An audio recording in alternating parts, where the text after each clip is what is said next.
Bonjour et bienvenue à toutes et à tous pour cette 12e bulle des deux rives. Une bulle de rentrée qui est très estivale et avec plus de 100 participants inscrits. Donc on se réjouit de vous retrouver et d'animer cette bulle aujourd'hui avec Vincent Cugliati qui avait déjà animé notre 3e bulle sur passif vs positif et qu'on est très contente de retrouver aujourd'hui aussi. Comme d'habitude, vous allez nous rejoindre au fur et à mesure et on en profite pour vous présenter le concept des bulles ainsi que la Scopelée de Rive et sa démarche pour celles et ceux qui ne connaissent pas encore. Donc en 2 mots, la Scopelée de Rive, nous sommes une société coopérative multirégionale implantée à Lyon, Strasbourg, mais aussi Dijon, Caen et Paris. Nous animons des frichons et mettons en lien les professionnels sur les sujets de l'écologie dans le bâtiment et l'aménagement, au travers de formations, de voyages d'études, d'animation de réseau et d'assistance à maîtrise d'ouvrage. Notre parti pris, c'est de détourner, questionner et expérimenter ce que sont les nouvelles formes d'habiter, de vivre ensemble et les modèles économiques associés. Avec notre mantra « Faire ensemble autrement », cette phrase que vous retrouvez sur nos illustrations et qu'on a toujours autant à cœur d'affirmer. C'est autour de notre activité fondatrice, la formation certifiante et labellisée DDQE, développement durable et qualité environnementale, sur l'écologie dans le bâtiment et l'aménagement, qu'on a lancé ces bulles des deux rives au printemps. Des bulles sous forme de webinaires qu'on imagine pétillants, ressourçants et chaleureux, pour garder le lien entre les acteurs de cette communauté DDQE et de partager de la connaissance interpellée sur ces sujets. On souhaite, avec ces rencontres, permettre au plus grand nombre d'accéder aux thématiques qui jalonnent nos formations, certifiantes et labellisées DDQE, et d'échanger avec les experts qui les animent et qui font le plaisir de contribuer à cette initiative. Donc aujourd'hui, c'est Vincent Cugliati qui anime cette 12e bulle sur le sujet confort d'été et confort d'hiver. Quels optimums de conception pour concilier les deux situations? Une bulle qui fait aussi suite à une formation qu'on a montée ensemble au mois de juin dernier et qu'on renouvelle début octobre sur 2 jours, cette fois-ci à Strasbourg. Et plus tard, a priori aussi à Lyon, éventuellement en dématérialisé également. Donc en effet, les étés chauds se succèdent année après année. Les records de chaleur tombent les uns après les autres. Les périodes de canicule s'installent et évoluent de phénomènes exceptionnels à événements récurrents et suffocants l'été. Autrefois, l'effort de réduction des consommations énergétiques, puis l'intérêt porté à la notion de confort ne portait que sur les comportements du bâtiment et ses usages en hiver. Aujourd'hui, il apparaît bien que l'enjeu du bâtiment vivable, confortable et économe en énergie se pose l'été. Avec le phénomène de réchauffement climatique, les températures estivales vont encore monter dans les années à venir.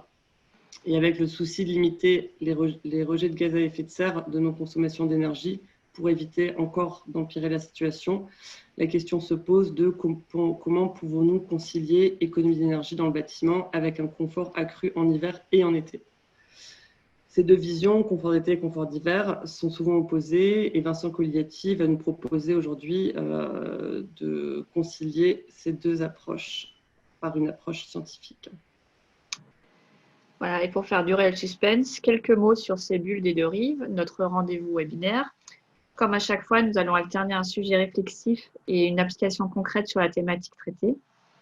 La programmation complète et les liens d'inscription pour les prochaines bulles sont renseignés sur le blog Faire ensemble et autrement.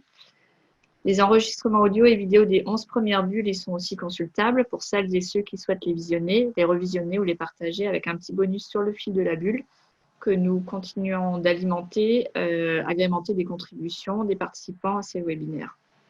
Les enregistrements audio sont aussi disponibles sur notre chaîne SoundCloud sous forme de podcast. Et vous les retrouvez également donc, sur notre blog Faire ensemble et autrement. Donc juste pour un petit rappel, les thématiques qu'on a déjà traitées ensemble et qui sont donc consultables, sur l'adaptation au changement climatique, sur la biodiversité, sur passif versus positif, sur la réhabilitation énergétique, sur la construction en terre crue, sur la ventilation et la qualité de l'air intérieur, sur l'acoustique en construction bois. On a aussi eu la chance d'avoir une petite balade architecturale avec Yves Perret. Un détour aussi sur l'intégration paysagère des eaux de pluie, une invitation à réenchanter nos quotidiens professionnels au mois de juin et notre bulle de lumière avant l'été. Donc, quelques mots sur le déroulé technique de cette bulle. Le webinaire se déroule donc toujours en 2 temps, correspondant à 2 sujets traités par notre intervenant. Chacun de ces sujets va se dérouler en 2 parties de 15-20 minutes chacune. La présentation de la thématique par notre intervenant, puis un temps de questions-réponses animé par Hélène et moi, Céline, sur la base de vos réactions et questions posées dans la section conversée. Donc, si vous avez une question pendant la présentation ou pendant les questions-réponses, vous l'écrivez dans le chat et de préférence de façon synthétique. Et pour vos commentaires et questions-réponses, si vous souhaitez les partager à l'ensemble des participants en plus des conférenciers, n'hésitez pas à configurer vos commentaires en fonction, parce que par défaut, ils ne sont communiqués qu'aux conférenciers, c'est-à-dire à l'intervenant et à nous deux, Hélène et moi, animatrices. Nous avons configuré cette séance, la vidéo coupée et micro éteint pour permettre une meilleure qualité de présentation, et aussi parce qu'on est nombreux. Vous pouvez configurer l'affichage de votre côté pour déplacer la vignette de l'intervenant et les nôtres. On est donc parti pour passer 1h30 ensemble avec Vincent, que nous avons le plaisir d'accueillir pour cette 12e bulle. Donc, c'est le 2e webinaire que tu animes cette année, Vincent, et nous sommes ravis de commencer cette nouvelle saison bullesque ensemble. Et merci d'avance à vous tous pour votre compréhension. On se remet aussi à l'exercice des webinaires après un été qui a fait du bien et quelques réunions de rodage depuis sur Zoom. Vincent, tu es ingénieur thermicien spécialisé basse énergie et éco-construction au sein du bureau d'études Terre Énergie, expert en stratégie de conception passive. Tu donnes également des cours dans différentes facs et participes à des programmes de recherche dans l'efficacité énergétique dans le bâtiment, notamment sur la mise en évidence des mécanismes et des facteurs qui influencent certains phénomènes comme la rotation, la vacance, les incivilités, études en cours qui mêlent sociologie et ingénierie thermique, ou encore le programme PREBAT, programme de recherche en efficacité énergétique dans le bâtiment. Enfin, Vincent, tu fais partie des intervenants des formations DDQE sur les thématiques de la conception passive et des écomatériaux en neuf et en réhabilitation, et tu accompagnes depuis plusieurs années le voyage d'études annuel DDQE en notre passage dans les Vosges. Voilà, voyage qu'on aura, je pense et j'espère, le plaisir de réitérer l'an prochain, au mois d'avril. Tu nous as proposé d'articuler cette 12e bulle sur le sujet concilier confort d'été et confort d'hiver autour de 2 temps. Donc, le premier temps, ressemblance et différence entre confort d'été et confort d'hiver. Comment définir les optimums pour concilier les deux. Et un deuxième temps sur un retour d'expérience de 10 ans de fonctionnement de la première rénovation passive qui se trouve à Raon-l'Étape dans les Vosges et qui intègre les approches de conception et de stratégie contre la surchauffe. Voilà, on te laisse à présent la parole pour ce premier temps d'intervention pour cette 12e bulle. Et on se retrouve tout à l'heure pour les questions-réponses.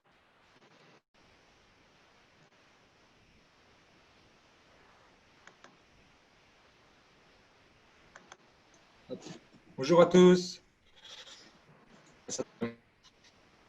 Hop, j'avance. Je reviens sur les petites consignes. Et vous allez comprendre au fur et à mesure du développé pourquoi choisir le lien entre confort d'été et confort d'hiver ou économie d'énergie. Pas forcément si simple à voir en premier. Je veux resituer juste un petit contexte. En France, on dépense chaque année 51 milliards d'euros pour se chauffer. Ce chiffre-là est uniquement pour le logement. Ça veut dire qu'on peut rajouter aussi le tertiaire qui, à mon avis, peut faire doubler la facture quasiment. Ce chiffre-là, pour moi, il a 2 visions. L'argent jeté par les fenêtres, la petite image choisie pour illustrer le propos. Et parce qu'en fait, pour moi, les 2 tiers de cet argent-là peuvent être économisés par l'isolation du bâti, même en prenant en compte que certains bâtiments ne peuvent pas être isolés ou, entre guillemets, bien isolés, des contraintes patrimoine, architecturales ou autres. Et leurs travaux thermiques, en plus, permettent de réintroduire cet argent localement, si possible en isolation biosourcée et locale. Et surtout qu'elles permettent de réinvestir cet argent, contrairement aux énergies fossiles. Et c'est une approche qui pour moi est importante parce que la deuxième vision de ces 51 milliards, c'est que ces énergies participent fortement au réchauffement et dérèglement climatique. Donc on peut lier déjà d'une part le bilan de chauffage en hiver avec, entre guillemets, un réchauffement accentué. Le bâtiment, c'est 30% des émissions de gaz à effet de serre en France. Les 30%, en gros, le bâtiment, c'est le premier secteur. Si on lie l'exploitation du bâtiment, donc ses consommations, à la construction. Et en gros, c'est le premier secteur. Et c'est surtout un secteur qui pour moi est intéressant parce qu'on peut faire de l'économie sans changer l'usage du bâtiment. Si on veut faire de l'économie dans le transport, on va forcément changer l'usage, c'est-à-dire prendre moins de sa voiture individuelle pour prendre le transport en commun. Alors dans le bâtiment, l'avantage c'est que vous avez toujours votre maison, toujours le même usage, etc. Et en plus avec un confort accru une fois qu'on l'a isolé. Et malheureusement, selon les projections françaises, la consommation énergétique des bâtiments pourrait doubler, voire tripler d'ici 2050. Pourtant, on nous parle tous de réduire, et pourtant les projections sont plutôt dans l'augmentation assez importante, quoi. Juste revenir sur l'évolution du climat, si quelqu'un a encore des doutes. En tout cas, ces données-là sont des données de Météo France, et si ça vous intéresse d'aller un peu plus loin, vous avez un site qui s'appelle Climat HD, qui est fait par Météo France, qui permet d'avoir plusieurs vues sur l'évolution du climat passé. On ne parle pas de ce qui va se passer dans le futur pour l'instant, on parle de ce qui s'est réellement passé malheureusement. Et on a une augmentation de l'ordre de 1,3 degré depuis 85. Alors ça paraît rien, 1,3 degré, mais c'est une moyenne. Et c'est ça la problématique de ce 1,3 degré. Si on parle de 1,3 degré en discours global, ça paraît peu. Il faut savoir qu'en hiver, le réchauffement est 2 fois moins important qu'en été. Malheureusement, ça veut dire que ça ne va pas dans le sens favorable, entre guillemets, d'avoir un hiver beaucoup plus doux et un été qui ne change pas vraiment. On a plutôt des étés qui vont avoir des fortes évolutions et des hivers peu d'évolution. Je vous conseille vraiment d'aller voir ce site Climat HD où vous pouvez voir toutes ces visions été, hiver, printemps, automne, etc. Et on voit qu'on a vraiment créé une rupture dans les années 85 à peu près, quoi. Et malheureusement, elle s'accentue avec ces dernières années. On peut le voir déjà cette année. Pour moi, l'été a commencé au mois de mars et il continue au mois de septembre. Donc c'est assez rare de voir des étés aussi importants. Et un autre point de vue qui peut permettre de comprendre aussi comment je pourrais dire, un problématique qu'il y a dans le bâtiment, c'est qu'à cette heure-ci, les thermiciens utilisent des fichiers météo qui sont des fichiers météo sur les 20 à 30 dernières années. Donc, si on regarde notre évolution du climat, la moyenne des 20 ou 30 dernières années, elle minimise, entre guillemets, nos fortes chaleurs.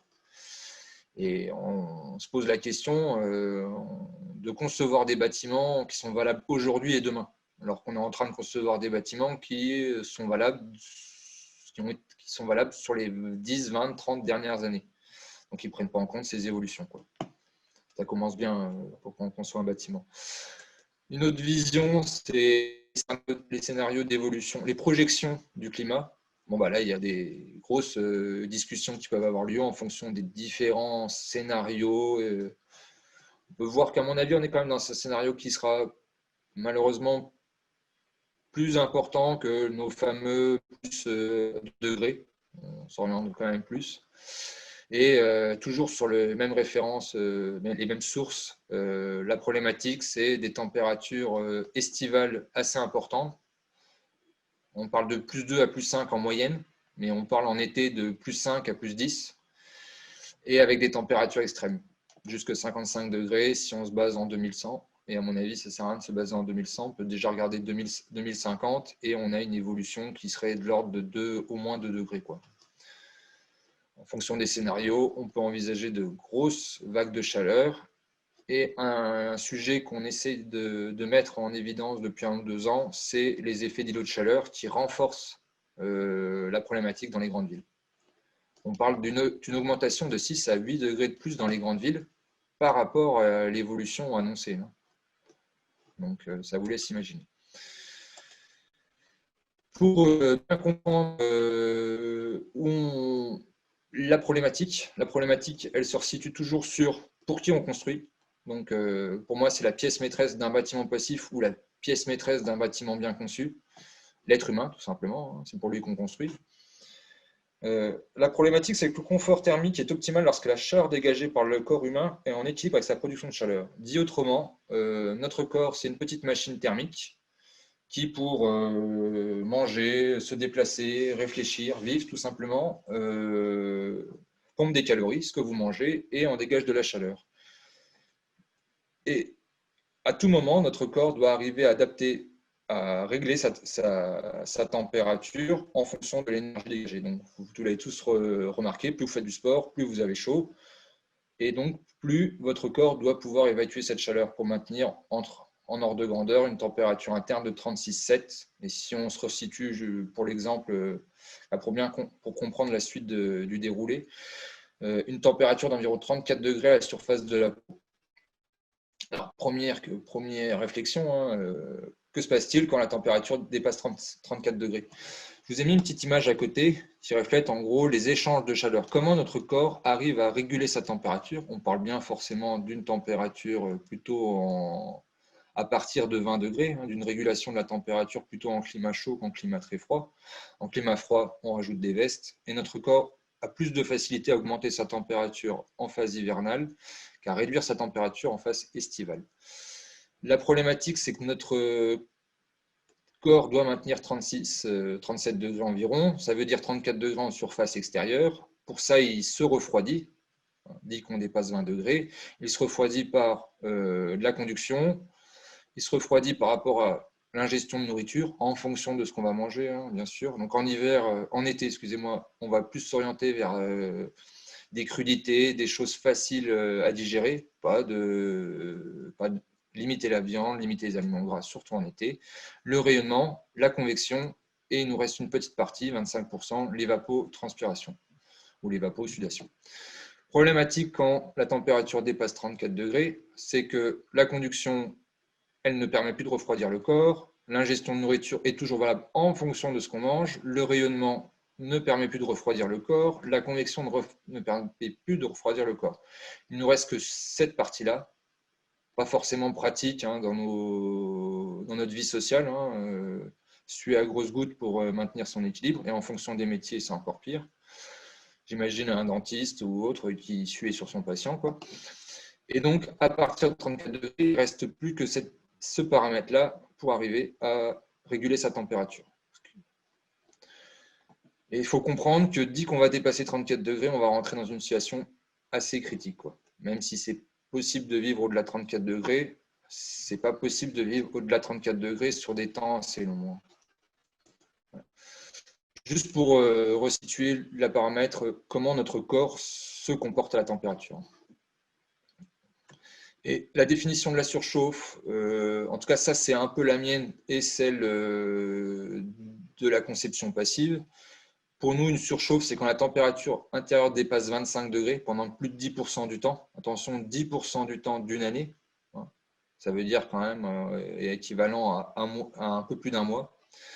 Et je vous ai mis des classifications pour bien comprendre ce que ça veut dire. Ça veut dire 10%, on reste dans un niveau de confort d'été passable. Et nous, on va essayer de s'orienter forcément sur un niveau de confort d'été bon, excellent, avec les fichiers actuels. Et il est possible de prendre en compte aussi une évolution de température pour adapter notre bâtiment aussi à demain, ce qui semble logique tout simplement. J'ai rajouté un autre paramètre qui n'est pas souvent pris en compte, c'est une élévation de la température journalière inférieure de 2 degrés. Ça veut dire entre le matin et la fin de journée, avoir une différence de température intérieure de moins de 2 degrés, quoi. Ça veut dire ne pas subir des grosses évolutions de température chez soi.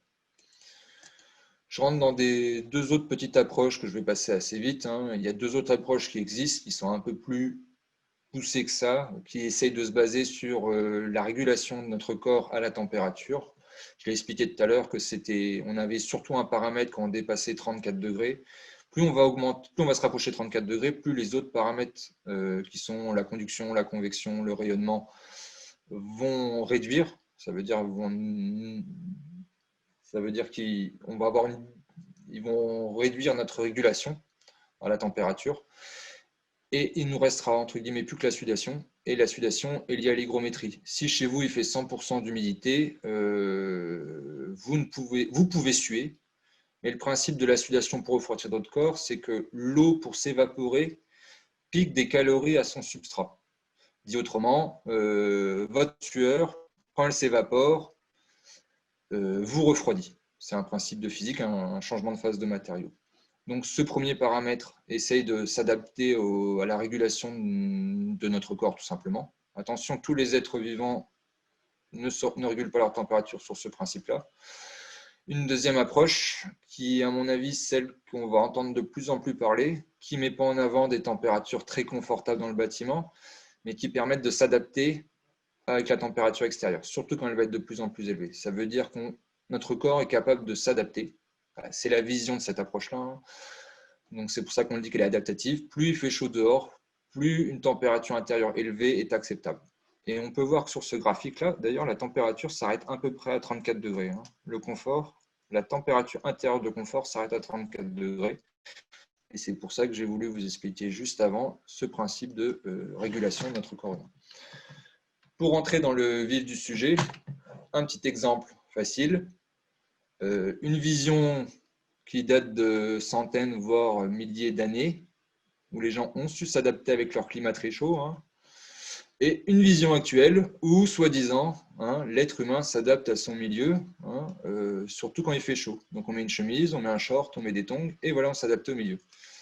Bizarrement, quand on voit ces deux images-là, on peut se demander lequel arrive à s'adapter le plus avec son climat. J'aurais tendance à miser plutôt sur une civilisation qui a des centaines, voire des milliers d'années, plutôt que sur un mode vestimentaire qui date de moins de 30 ou 50 ans.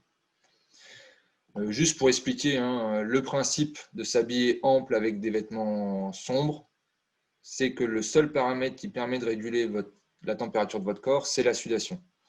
Donc, le but, c'est de suer, donc vêtements sombres, amples, pour augmenter le principe de ventilation. Vous comprenez assez vite que quand vous utilisez un sèche-cheveux pour faciliter l'évaporation de l'humidité ou de l'eau dans vos cheveux. Et bien, ce principe, c'est le même. Plus vous allez transpirer, plus vous allez favoriser l'évaporation de votre transpiration, plus vous allez refroidir votre corps. Donc, on peut se poser la question entre quelle est la vision qui sera le plus adaptée. Et aussi un point de vue historique, l'homme n'a pas attendu les années 2020 pour s'adapter à son climat, même si chez nous le climat augmente, même dans les autres pays, mais surtout chez nous il peut augmenter, il augmente tout simplement, avec différentes constructions, Mali, terre cuite, petite ouverture, création de systèmes de ventilation, Turquie, des jardins intérieurs avec de la végétation. Pourquoi? Parce qu'on va rajouter de l'évapotranspiration liée à la végétation. Souvent, dans ce jardin intérieur, il y avait des fontaines, comme ce patio Grenade. Pourquoi on met en place des fontaines? Parce que c'est le même principe que notre régulation du corps. Cette eau-là s'évapore. En s'évaporant, vous créez un climat intérieur à la cour, entre guillemets, plus frais. Des bâtiments traditionnels dans le sud de la Chine, où on a créé plusieurs systèmes d'ouverture pour créer des effets de cheminée, pour favoriser les ventilations, souvent nocturnes, pas forcément diurnes.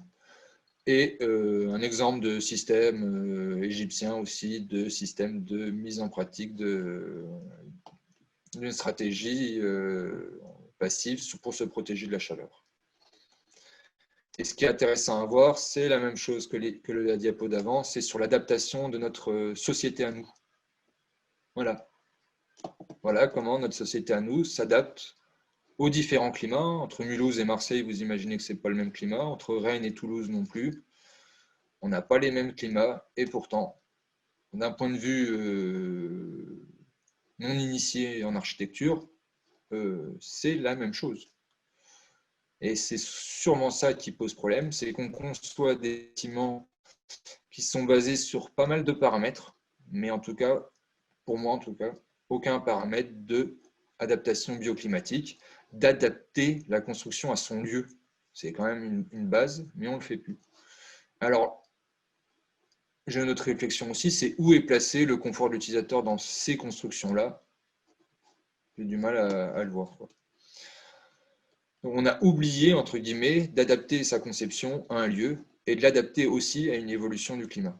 Et donc, l'évolution du climat, malheureusement, et l'évolution des pratiques de construction ne vont pas dans le bon sens. Ça veut dire que le climat évolue, les températures évoluent, pas forcément dans le bon sens pour nos étés caniculaires, et l'évolution des pratiques, elle évolue aussi pas dans le bon sens, de mon point de vue. Même si ces bâtiments-là sont moins consommateurs en énergie que ceux qu'on a conçus dans les années 80. Je vais résumer aussi une chose qui casse une certaine vision, hein, c'est pourquoi ça surchauffe nos bâtiments. Parce que nous chauffons toute l'année notre bâtiment. Alors bien sûr, ce ne sont pas nos radiateurs, notre chaudière qui chauffent et qui apportent de l'énergie dans nos bâtiments toute l'année, ce sont ce qu'on appelle les apports internes. Nous sommes des petits radiateurs de l'ordre de 80 watts. Mon ordi portable, même s'il est assez économe, il est de l'ordre de 30 watts en consommation et donc en chaleur. Et tout ce qui va consommer de l'énergie chez nous amène autant de chaleur qu'elle consomme d'énergie. Il faut bien transférer que si un système consomme 10 watts, il émet 10 watts de chaleur chez nous. Et on va rajouter les apports solaires par les ouvertures, les menuiseries, ça tout le monde l'a déjà compris, et aussi par les parois opaques. On a oublié ce phénomène-là. Les parois opaques peuvent représenter 20-25% de la surchauffe liée à un bâtiment. Et donc, quid ou problématique, la température moyenne intérieure due à ce chauffage est toujours supérieure à la température moyenne extérieure. Donc, chez vous, il fait toujours plus chaud en moyenne journalière que la température extérieure. Et aussi, une autre problématique intéressante, c'est que la première diapo que je vous ai présentée, c'est de dire qu'il faut économiser l'énergie pour arrêter de balancer l'argent par les fenêtres. Tout cet argent-là n'est pas dépensé localement. Toutes les énergies fossiles, malheureusement, sont plutôt dans des pays peu démocratiques. On peut voir, pour moi, c'est important cette vision-là. Et malheureusement, plus un bâtiment isolé, plus sa température est sensible aux apports gratuits, à ces apports-là. Dit autrement, plus on va faire de l'économie d'énergie pour éviter de dépenser l'argent par les fenêtres, pour éviter de dépenser de l'énergie qui est partie pour le réchauffement climatique, plus notre température en été va être importante. Il y a autant d'apports que dans un bâtiment traditionnel, sauf qu'il y a des déperditions en moins. Donc, une température plus élevée. L'illustration de ces deux petites images. Malheureusement, pour moi, ça ne permet pas de faire des bâtiments, on va dire, comme dans les années 30, peu isolés, ou même avant, hein, parce que ce dernier paramètre qui est lié à l'isolation du bâtiment est lié au confort d'hiver et à sa facture de chauffage et aux gaz à effet de serre émis. D'où la problématique d'avoir cette double approche, économie d'énergie et confort d'été, puisqu'elles sont opposées en première vision. Donc, la question se pose entre comment trouver un optimum entre été et hiver. Et surtout en fonction de la localité du projet. Puis j'aurais pu rajouter une centaine d'adverbes derrière ou de mots en fonction de l'utilisation du bâtiment, tertiaire, habitation, etc. etc. J'ai juste pourquoi? Parce qu'en fonction d'un bâtiment très isolé ou un bâtiment peu isolé, les visions vont légèrement différencier. Je me place bien sûr dans une vision où on veut défendre une économie d'énergie avant tout pour éviter de rajouter un problème au problème du réchauffement climatique ou plutôt de dérèglement climatique. Donc des bâtiments passifs où la consommation d'énergie est la plus faible possible. Un ordre de grandeur, hein, c'est des maisons d'à peu près 98 mètres carrés, on va arrondir 100 mètres carrés. Les charges énergétiques, donc le chauffage, l'eau chaude, la ventilation, parce que tout le monde critique notre ventilation double flux, il y a deux petits moteurs, et l'entretien qui est avec, qui s'appelle le remplacement des fils pour la qualité de l'air intérieur. Chaque logement social là consomme 200 € par an pour le chauffage, l'eau chaude, la ventilation et l'entretien de ces systèmes, avec un petit poêle à bois. On voit la cheminée sur les photos, quoi. Le but du jeu, c'est quand même d'éviter de rajouter du problème au gros problème, quoi. Donc si on rentre dans cette vision d'un bâtiment isolé, on voit que j'ai essayé de vous ressortir dans ce cadre-là, un bâtiment dans les Vosges, je ne l'ai pas précisé. On se serait situé à Marseille, les pourcentages auraient légèrement évolué, la conclusion n'aurait pas changé par contre. Donc une répartition de qu'est-ce qui crée la surchauffe, quasiment moitié-moitié entre les apports solaires et les apports internes. Si on fait un zoom sur les apports solaires, 50% est lié à la façade sud. Juste pour remontrer l'image, il n'y a quasiment que des menuiseries au sud. À l'est et à l'ouest, il y a une fenêtre. Et au nord, c'est des petites fenêtres. Forcément, on a à peu près 66% des menuiseries qui sont au sud sur le projet Et pourtant, on n'a que 50% de la surchauffe liée aux apports solaires qui vient des menuiseries sud. Nord et ouest équivalents. On aurait l'impression que le nord n'amène pas de problématique sur les apports solaires et le confort en été, ce qui n'est pas forcément vrai. Et malgré qu'on a un bâtiment bardage bois ventilé et toiture végétalisée, on a une surface, on a des apports solaires par les parois opaques. Et je précise que ce bâtiment est isolé entre, si je ne vous dis pas de bêtises, il y a 24 cm de watts de cellulose dans les murs et il y a 40 ou 50 cm de watts de cellulose en toiture. Et malgré cette forte isolation, les surfaces opaques participent de façon non négligeable à la surchauffe. On refait un zoom sur les apports internes, on voit que les occupants, l'eau chaude, par le bouclage. Alors, je précise juste, parce que, avant que j'oublie, le bouclage, pour moi, est interdit en tertiaire, dans toutes les applications où l'eau chaude, où il n'y a pas des grandes consommations d'eau chaude. L'électroménager participe, l'électronique, la cuisson, l'éclairage et les auxiliaires, ce qu'on appelle la ventilation, les pompes de chauffage, etc. Donc la problématique, c'est que les causes de la surchauffe sont multiples. Donc l'approche et la conception doivent l'être aussi pour appréhender le problème et concevoir des bâtiments performants. C'est ce qu'on oublie souvent. Souvent la démarche est, quand elle est bien faite, s'orienter au sud, mettre des casquettes, des protections solaires. On a oublié de s'intéresser à 75% de la problématique. On va juste faire un petit zoom rapide sur les impacts de différents paramètres, en sachant que je ne vais pas présenter tous les paramètres, il y en a une cinquantaine, mais le timing ne le permet pas. L'influence de l'orientation. Donc ceux qui sont intéressés au système bioclimatique comprendront qu'on essaie de s'orienter au sud. Alors, je vais expliquer mon petit graphique. Ceci est la consommation de chauffage et ceci est l'impact sur la surchauffe dans le bâtiment. Dit autrement, quand on est plein sud, on a le minimum de consommation de chauffage et le minimum de surchauffe. Dit qu'on va s'orienter sur des façades est-ouest, alors on parle de façades principalement vitrées, on va doubler la surchauffe et augmenter de 50% le besoin de chauffage. Le but du jeu est de trouver le compromis entre été et hiver. Et là, on peut comprendre que des bâtiments grandement vitrés en est et en ouest ont des problèmes de confort d'été. Le bâtiment orienté plein sud avec une surface vitrée importante aurait aussi des problèmes. On vise 5% de surchauffe. Dans notre cas de référence, on est à 10. Ça veut dire que l'orientation seule du bâtiment ne permet pas d'atteindre un bâtiment confortable. Il permet d'atteindre un bâtiment qui consomme peu d'énergie, mais pas un bâtiment confortable. J'essaye de donner le maximum de billes de réflexion. J'essaye de revoir le chat, mais j'arrive pas. C'est pas grave. En expliquant aussi une surface de parois vitrées, hein. Ce que j'ai dit dans la diapo juste avant, c'est que si on fait une grande baie vitrée au sud qui représente 30% de la façade, à mon avis, on va aussi prouver que même en orientant un bâtiment plein sud, on va créer de la surchauffe. Donc c'est un petit comparatif avec deux bâtiments. Un où la surface de menuiserie par rapport à la surface de vitrage est de l'ordre de 18%. Donc pour 100 mètres carrés de maison, on a 18 mètres carrés de surface de menuiserie. Le deuxième bâtiment, 25 mètres carrés de surface de menuiserie. Le premier bâtiment ne va dépasser les 28 degrés que 3% du temps. Le deuxième bâtiment, en passant de 18 à 25 mètres carrés, ça veut dire que l'évolution est quand même faible. On passe de 3% de surchauffe, 3% du temps, on va dépasser 28 degrés, à 30%. Donc on voit que l'impact des surfaces vitrées est très négatif sur le confort d'été. Je vous ai mis un ordre de grandeur, ça reste qu'un ordre de grandeur.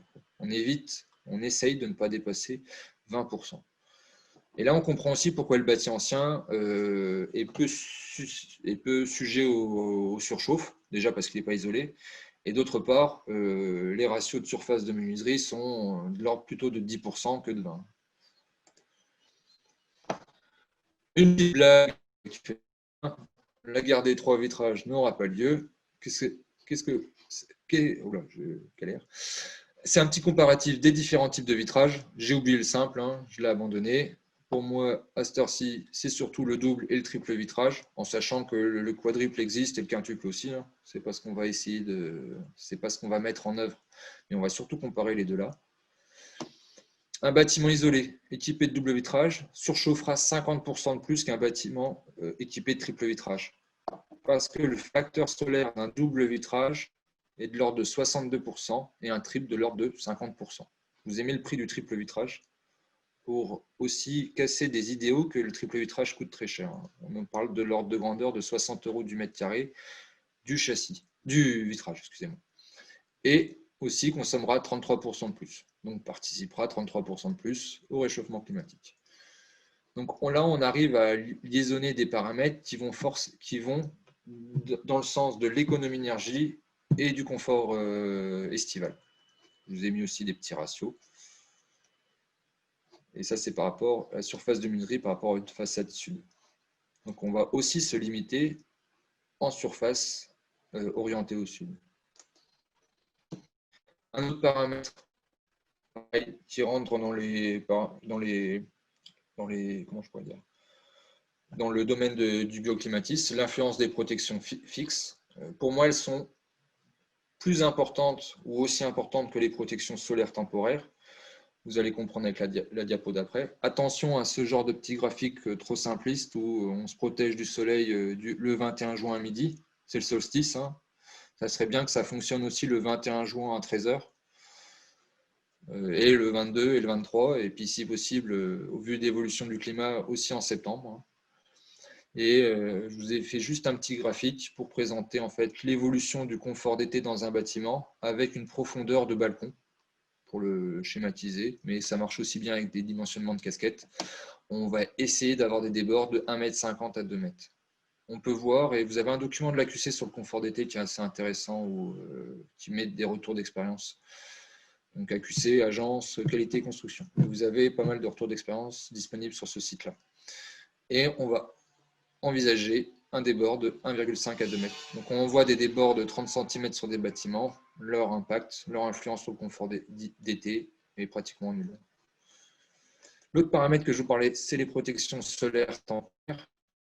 Chose à faire extrêmement attention. Ça, c'est mon point de vue et mon retour quand on a instrumenté des bâtiments. C'est qu'on envisage plusieurs protections solaires, sans, avec protection solaire intérieure, protection solaire entre vitrages. Ça existe maintenant pour des triples vitrages avec protection solaire peu cher, vous en avez. Je ne donnerai pas de marque, mais si vous vous renseignez, vous trouverez, ou des protections solaires extérieures. Et forcément, plus votre protection est à l'extérieur, plus elle vous protège de la surchauffe. C'est le but de ce graphique. Plus on va placer une protection solaire extérieure, plus elle va protéger. Une protection solaire intérieure fait un peu de réverbération vers l'extérieur, mais le problème, c'est que vous avez mis un vitrage performant en place, que ce soit un double ou un triple, et donc la chaleur est bloquée chez vous. Juste pour une petite vision, hein. Ne pas laver ses vitrages, surtout en été, est plus performant que mettre en place un rideau intérieur. Juste pour remettre des ordres de grandeur. Et un autre problème rentre dedans, c'est qu'il y a un facteur humain. Les protections solaires ne se baissent pas tout seuls, ne se remontent pas tout seuls. Est-ce que la personne a les informations et sait quand et comment l'utiliser et a le temps de l'utiliser? Donc en fait, on va prendre en compte un facteur d'usage de ces protections solaires. Ça veut dire que dans les hypothèses qu'on peut prendre en compte, on a mis des protections solaires, l'utilisateur va les utiliser, dès qu'il fait trop chaud, il va les baisser. La réalité est beaucoup plus négative que ça, c'est que la plupart des protections solaires sont utilisées comme par vue et malheureusement, on est sur des facteurs d'usage même souvent inférieurs à 50%. Les gens, le matin, ils partent au boulot, ils ne pensent pas forcément à fermer leur BSO ou ils n'ont pas regardé la météo pour dire qu'il va faire chaud ou pas que ça a à faire à penser. Et dans le domaine, c'est Hubert Reeves qui dit ça, j'aime bien le répéter, ça s'appelle le PFH, c'est le putain de facteur humain. Ce qu'on oublie souvent de prendre en compte, à mon avis, dans nos études. Parce que le facteur humain, en fait, il a plusieurs impacts. le facteur humain peut ouvrir les fenêtres la nuit pour rafraîchir son bâtiment, mais le facteur humain aussi peut ouvrir la fenêtre en pleine canicule et participer grandement au réchauffement de sa maison. Et certaines personnes n'ont pas les notions pour se rendre compte que ouvrir la fenêtre quand il fait 40 degrés dehors participe à la surchauffe chez soi. Parce que la première vision de ça, c'est quand vous ouvrez la fenêtre, vous créez un courant d'air. Et ce courant d'air, surtout quand il fait très chaud, va participer à votre refroidissement par l'effet de convection et par l'effet aussi qu'on a expliqué tout à l'heure, qui était que ça va favoriser l'évapotranspiration. Sauf que une fois que la journée est passée et que vous avez profité de cet effet courant d'air, la température chez vous a fortement augmenté. Et je précise que seules les protections temporaires ne peuvent suffire à un confort d'été suffisant. Et ça, c'est ce qu'on voit malheureusement dans beaucoup de projets. On fait beaucoup d'expertise. On nous dit oui, mais on a mis des protections solaires. Oui, mais ça ne suffit pas à avoir un bâtiment confortable en été. Et le mieux, c'est de liaisonner les deux. Pour l'exemple d'un bâtiment au mois de mai à 16h30, qui n'est pas forcément l'horaire le plus favorable pour la protection solaire. Le soleil a déjà baissé, est déjà en horizon et a déjà baissé. Mais bon, on a aussi la moitié du bâtiment qui est déjà dans l'ombre. Et les protections solaires ont été baissées, sauf au rez-de-chaussée. C'est une photo, on n'intervient pas pour dire aux gens on va prendre une belle photo, baisser les stores, mettez-vous en position optimum. C'est une photo en conditions réelles. Donc les stores sur la façade rez-de-chaussée ne sont pas baissés. On avait une problématique qui était liée à l'architecture sur la protection solaire de ces casquettes sur la façade que je vous entoure là. Et pour favoriser un meilleur confort, en fait, là vous voyez les fenêtres en fait. Et en fait, les stores couvrent une grande partie de la surface opaque aussi, pour éviter que la surface opaque se réchauffe, vu qu'on a une couleur plutôt sombre. Plus la couleur est sombre, plus elle va participer fortement au réchauffement. Plus vous êtes habillé en blanc, moins vous chauffez. Bon, ça, vous l'avez tous vu l'été. Hein, quand vous êtes habillé en noir, vous crevez plus de chaud qu'en blanc. Est-ce que c'est une bonne solution de s'habiller en blanc ou plutôt en noir? Je vous laisserai réfléchir là-dessus. Et on va aussi mettre des protections solaires sur les surfaces opaques. Voilà. Et on parlait donc des couleurs. Bizarrement, autour de nous, alors quand je dis autour de nous, ça c'est au Portugal, ça c'est Santorin en Grèce, et on peut voir que cette vision-là, où la couleur et le matériau, dit autrement, la réflexivité du matériau, est-ce que le matériau est reluisant? Je vais le schématiser. Donc la chaux n'est pas un matériau reluisant. Par contre, un bardage métallique est un matériau reluisant. Plus le matériau est reluisant, plus il va monter en température. Plus il monte en température, plus il va rayonner aussi, surtout le métal et ses matériaux reluisants, du rayonnement à l'intérieur de chez vous. Malgré qu'il y ait 30 cm d'isolant, le rayonnement va passer en partie à travers. Plus vous êtes isolé, plus ça va limiter le problème, mais ça ne va pas le supprimer. Et la couleur, plus vous êtes blanc, moins le matériau va chauffer. Ce qui explique pourquoi on utilise des panneaux solaires thermiques noirs. Et donc, on peut aussi essayer de prendre en compte ces aspects-là avec des systèmes qui commencent à apparaître sur le marché. Moi, le système n'est pas tout à fait récent. Des systèmes de résine réflective qu'on va mettre sur les grands bâtiments, sur type centres commerciaux. Et le retour d'expérience montre que juste ces résines-là permettent de réduire de 30% la climatisation, ce qui n'est pas négligeable. Hop. J'avance sur un paramètre qu'on oublie souvent et que pour moi qui est un des paramètres les plus importants, c'est 50% de la cause du problème. Et en plus de...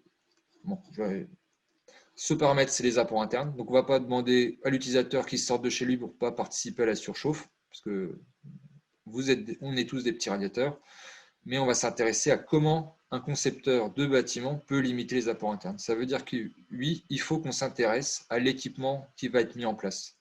On fait pas mal de logements sociaux chez Terra Énergie, même de bâtiments ERP, et on s'intéresse fortement à ça. Ça veut dire qu'on va commencer à imposer c'est un grand mot, aux bailleurs de mettre des équipements type cuisinière, électroménager, performants.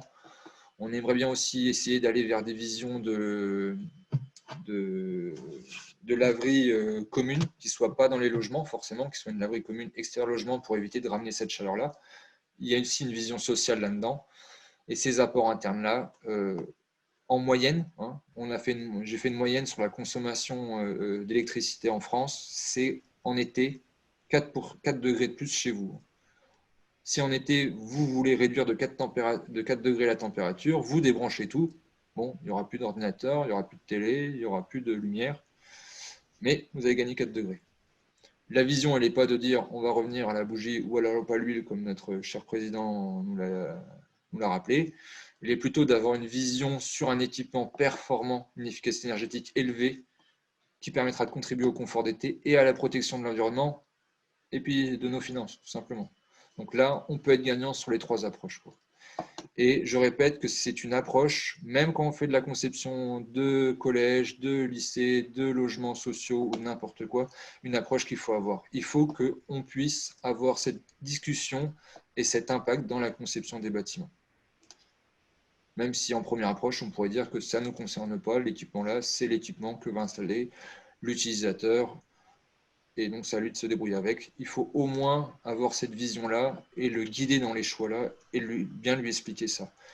Je fais pas mal de lycées, collèges et écoles. Un rétroprojecteur, c'est 400 watts de chaleur. 400 watts de chaleur dans une salle de classe, c'est quasiment 1 à 2 degrés de plus. Donc, c'est important de le prendre en compte. C'est que 50% de la surchauffe. Je fais juste une petite diapo sur nos fameux systèmes. Je ne rentrerai pas dedans, mais c'est fait exprès notre caricature qui est une vraie photo avec, vous voulez un climatisateur, il y a plein de façons d'en faire un qui soit beaucoup moins énergivore et beaucoup moins problématique que cela. Et je répète que les systèmes à eux seuls ne peuvent permettre d'obtenir un bâtiment confortable en été ou en hiver, tout en réduisant la consommation. Ce qui empire ces systèmes-là, en fait, ont 2 problématiques. Ils consomment l'énergie, ils augmentent les rejets de gaz à effet de serre et augmentent les hausses de température. Un autre gros problème de la climatisation, c'est que quand vous refroidissez chez vous, en fait, la climatisation ne fait que prendre la chaleur chez vous et l'envoyer dehors. Ce qui ne permet pas, qui aggrave, excusez-moi, l'effet d'îlot de chaleur. Je fais une caricature, mais si toute une grande ville se met à la climatisation, l'effet qu'il va avoir, c'est augmenter la température de cette grande ville. Et l'effet rebond qu'il va avoir, c'est comme ça qu'on appelle ça en physique, c'est que tous les habitants vont racheter une deuxième clim pour pouvoir vaincre l'augmentation de température liée à la première. Et ainsi de suite, ainsi de suite, ainsi de suite. Ceci n'est pas une solution. Je rappelle vite fait les différentes approches qu'on peut mettre en place. Il y en a plein d'autres, ça c'est pas limitatif. Exemple de la vaisselle très économe, on peut en voir plein d'autres. Et pour moi, la phrase de conclusion entre guillemets de cette approche, c'est qu'il est plus simple de ne pas faire entrer la chaleur plutôt que de vouloir la faire sortir. Alors que l'approche qui est défendue principalement dans le bâtiment, en tout cas c'est ce que j'ai l'impression, est d'essayer de faire sortir la chaleur avec du free cooling nocturne, avec de la clim, avec des refroidissements diabatiques ou au système, alors que quand même l'approche la plus simple, c'est pas de la faire entrer. Et on va voir la suite, donc avec le retour d'expérience, Sarah, on l'étape tout à l'heure. Puisque là, tu nous as apporté plein de bonus par rapport à la présentation initiale.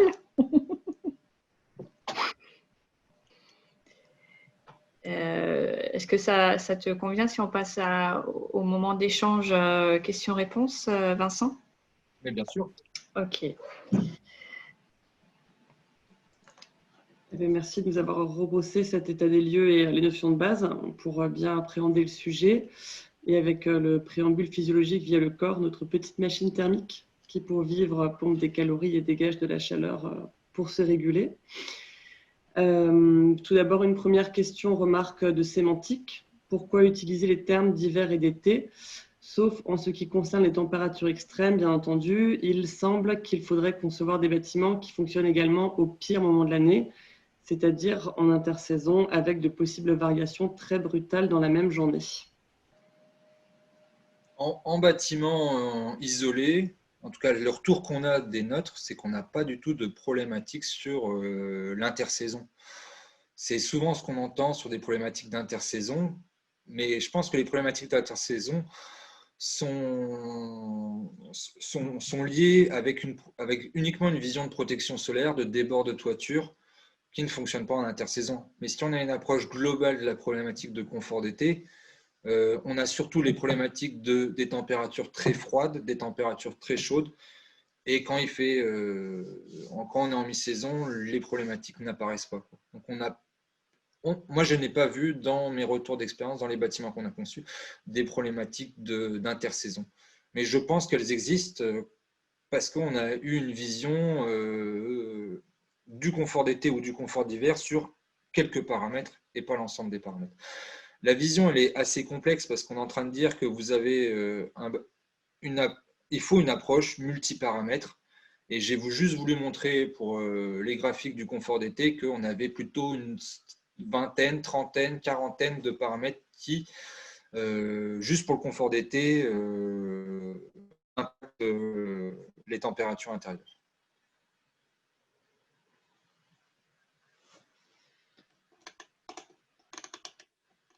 Il y a eu plusieurs... T'as pas ton micro, c'est... Ouais. Plusieurs questions et réactions sur les vitrages et l'éclairage. Une demande de précision sur le slide garde des 3 vitrages. Est-ce que le graphique sur les différentes surfaces vitrées tient compte du fait qu'on peut protéger les menuiseries des rayons directs? Oui, le graphique tient compte de ça. Même si vous protégez des rayons directs, exemple un volet juste choisi noir, et non, je vais même le dire différemment. De tous les cas, une protection solaire n'est pas efficace à 100%, même quand elle est baissée. Elle est efficace à 80, 90%, voire même moins en fonction de la couleur. Donc en fait, même si on met en place des systèmes qui permettent, quand il faut, de descendre les stores ou les protections solaires, nous n'avons pas des protections à 100%. Et les bons triple vitrages, je fais rapport à un commentaire, ont des facteurs solaires de 60%. Pour moi, justement, ce ne sont pas des bons triple vitrages, ce sont des bons murs chauffants en été. Ces facteurs solaires de 60%. Donc nous n'utilisons pas de facteurs solaires de triple vitrage 60%. Je fais la référence à Nicolas Guérin. Je cite le nom, excusez-moi. En fait, on l'a testé une fois il y a 8 ans. Et la problématique qu'on avait, c'est que malgré que les températures intérieures étaient confortables, le facteur solaire a un autre inconvénient, c'est que le vitrage monte en température. Donc même si vous mesurez une température intérieure de 24 degrés, le vitrage, que ce soit un double ou un triple, c'est lié au facteur solaire, ce n'est pas lié au type de composition du vitrage, et devient chaud et crée un mur chauffant. En fait, ressenti, un peu comme l'effet de paroi froide. Là, on a l'effet de paroi chaude en été, et votre ressenti en température, malgré qu'il fasse que 24 degrés, est beaucoup, beaucoup plus important. Alors, toujours un peu sur cette thématique, l'orientation sud plus au moins 30 degrés est très importante du point de vue énergétique, mais elle n'est pas forcément aussi efficace en termes de qualité lumineuse. Des travaux existent-ils pour tenter de définir les bonnes pratiques pour équilibrer ces deux thèmes, donc trouver l'optimum entre déperdition et apport lumière naturelle, plutôt que de les confronter? Alors, les bonnes pratiques, ça va dépendre de la forme, de la profondeur de la pièce. On sait qu'au-delà de 4, 5, 6 mètres, la lumière naturelle ne va pas plus loin en profondeur de pièce. Donc, essayer de concevoir des bâtiments où la profondeur des pièces est limitée en fonction du type de bâtiment à 4, 5, 6 mètres maximum. Et on sait que les vitrages placés les plus hauts, ça veut dire collés au linteau, sont les plus performants. Si je fais une caricature, le vitrage la conception lumineuse qui mêle économie d'énergie et confort d'été et luminosité serait une pièce de 7 mètres de longueur, orientée au sud, sur 3-4 mètres de profondeur, avec un linteau, un bandeau vitré en partie haute sur toute la longueur de la façade sud. Et même avec une hauteur de fenêtre que de 1 mètre. Après, on peut ramener la problématique de vue sur l'extérieur dans ma réflexion aussi. Je ne sais pas si j'ai répondu un peu à la question. Une remarque sur le fait que limiter la surface vitrée risque d'augmenter la consommation d'éclairage. Et une demande de précision sur donc 20% de surface vitrée max pour le logement. En est-il de même pour un bâtiment public, école, crèche, bibliothèque? La problématique, c'est de donner, en fait, le 20%, on donne des ordres de grandeur. C'est adapté en fonction du projet en lui-même. Une école, une crèche, une bibliothèque peuvent avoir beaucoup plus d'apports internes que du logement. Donc, on va plutôt dans minimiser ça. C'est très dur de répondre ça parce que c'est une approche multiparamètres. Ça veut dire que plus on va avoir d'impact sur, exemple, plus on va le minimiser, plus dans notre projet, on pourra peut-être augmenter cette surface vitrée. C'est très compliqué parce que c'est un multiparamètre. Donc, plus on va faire d'efforts d'un côté, plus on pourra essayer d'aller, si on en a besoin, augmenter un autre paramètre. Mais c'est un jeu d'équilibre qui est très compliqué à donner comme ça. C'est lié à un projet même. Et c'est dans un projet, dans un exemple type, on peut essayer d'orienter une réponse. Donner une réponse comme ça globale, c'est très compliqué. Et puis, entre Marseille et Lille, on a aussi des approches différentes. C'est plutôt, j'ai voulu donner ce paramètre en disant si vous dépassez 20%, ça doit clignoter rouge pour vous. Ça veut dire qu'est-ce que je dois mettre en place? Est-ce que j'ai mis en place tous les autres paramètres qui permettent d'éviter la surchauffe? Si je suis à 21, 22%, ça doit clignoter rouge et tous les autres paramètres qu'on a vite fait citer doivent être traités de façon très performante. Autrement, oui, on est sujet à de gros inconforts. Alors, avant de passer à la deuxième partie sur retour d'expérience, quelques questions sur les notions d'inertie et de déphasage. On n'a pas trop parlé d'inertie du bâtiment. Est-ce que ce n'est pas un paramètre important? Et comment quantifier la quantité de matériaux à inertie forte dans un bâtiment avec une structure légère? Alors, en fait, j'ai enlevé la slide qui était prévue sur l'inertie. Pourquoi? Parce que l'inertie est assez complexe à prendre en compte. C'est un peu la taille de votre bouteille. On peut avoir une petite bouteille, une grande bouteille. Et la problématique de ça, c'est que dans un bâtiment à forte inertie, je vais le dire différemment, la forte inertie n'a pas que des avantages. Si votre bâtiment est mal conçu et que la température augmente malgré l'inertie, ça va être une catastrophe parce que évacuer cette quantité d'énergie qui a été stockée va être ingérable. Dit autrement, un bâtiment à faible inertie va monter très haut en température et va redescendre assez vite. Un bâtiment à forte inertie va monter très lentement et va redescendre lentement. Dit autrement, la température moyenne intérieure sera la même dans les deux bâtiments. Donc, on peut avoir plusieurs visions entre inertie et pas inertie ou légère inertie. Ça va dépendre de l'usage. Un bâtiment occupé de nuit, peut-être qu'il lui faudra une faible inertie, comme ça on aura le temps de le refroidir. Il y a aussi une chose c'est pour ça que je n'ai pas mis la diapo, mais la question elle tombe bien. Le problème de l'inertie va se poser dans les années à venir. C'est que à cette heure-ci, beaucoup de gens basent leur réflexion sur des bâtiments à forte inertie pour limiter l'inconfort en été. Ce principe est basé sur le pouvoir le décharger la nuit. Donc déjà avoir des occupants ou un système qui permet de le décharger.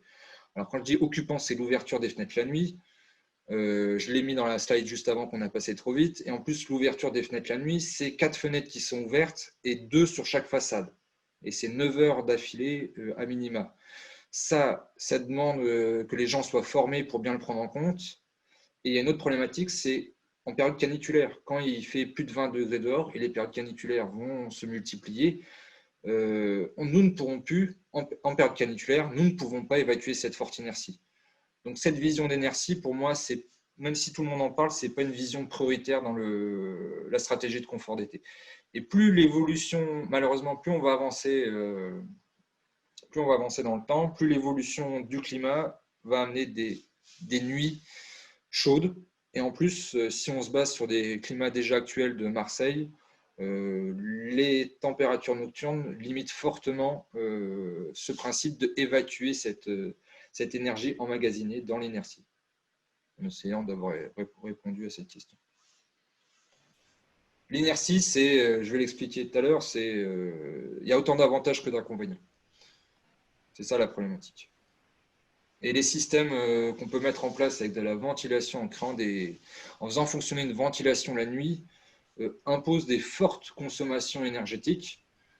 Et ces consommations énergétiques peuvent ou partiellement ramène aussi de la chaleur dans le bâtiment. Un ventilateur qui souffle de l'air dans un bâtiment ramène aussi à peu près quasiment 1 degré en fonction du débit de ventilation et plein d'autres paramètres, peut ramener jusqu'à 1 voire 2 degrés en température intérieure. Donc c'est un sujet ce qu'on veut nous faire croire en disant il suffit de mettre l'inertie et ça se passe bien. Voilà. Essayez d'être concis.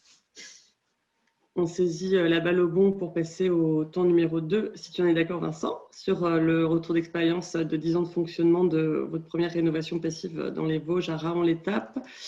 Et on prendra les quelques questions qu'on n'a pas eu le temps de poser sur la seconde partie des échanges.